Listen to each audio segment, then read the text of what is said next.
Hi everyone, my name is Berenice, and this is my Christian media project for Intro to Bible and Theology. For this project, I decided to do The Shack. It is one of my favorite movies, and I think it's very encouraging, very inspirational whenever I watch it. A little bit of background information. It was released back in 2017, and it was directed by Stuart Hazeldine. The movie is based on the novel The Shack that was written by William Young Paul.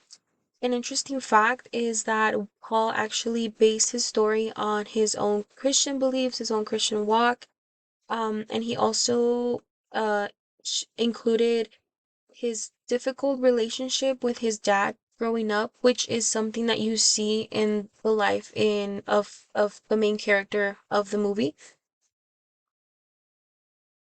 So the plot of the movie, this depicts the life of Mac Phillips and his family after experiencing a very difficult situation, which was the death of his youngest daughter, Missy.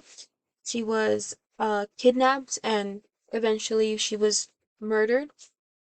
And so Mac takes it very hard upon himself. He blames himself for his daughter's death, and he's going through a very strong faith crisis. He has a lot of anger towards himself, but also towards God, and even questions the goodness of God or the existence of God, and if God even ever cared for his daughter, especially when she was going through this situation. And so one day Mac receives a letter through the mail, an invitation from God to meet him at the shack where they found traces of his daughter that eventually pointed to the fact that she was already dead.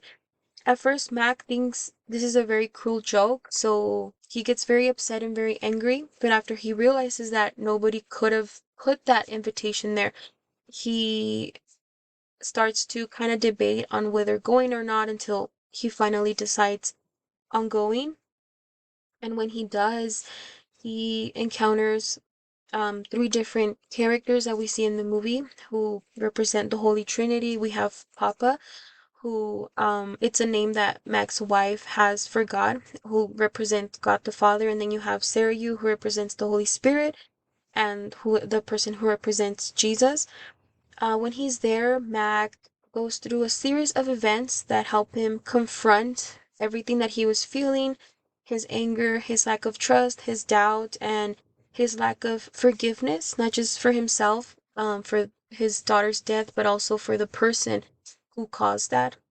And to conclude, the reason why I chose this is because I think it's very important that we realize that as Christians, we're not superhumans.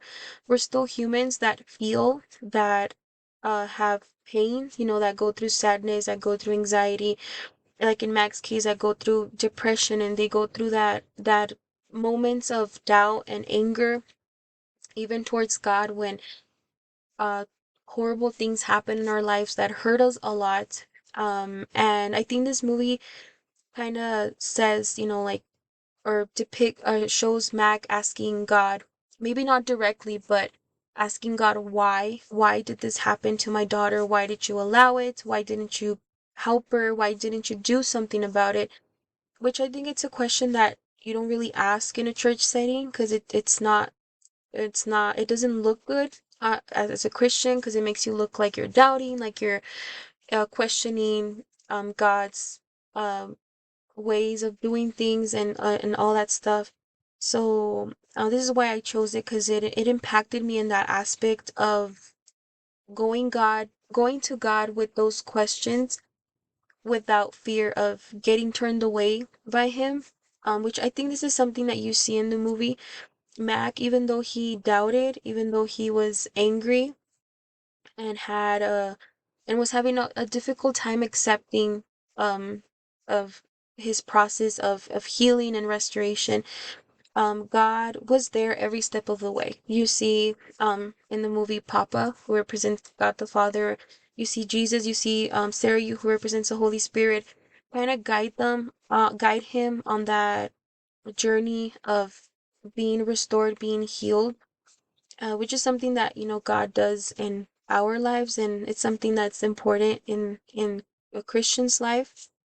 And overall, not just be healed, but grow closer to Him and get to know Him better. So this concludes my presentation. I hope you guys learned something, and thank you for taking your time to listen.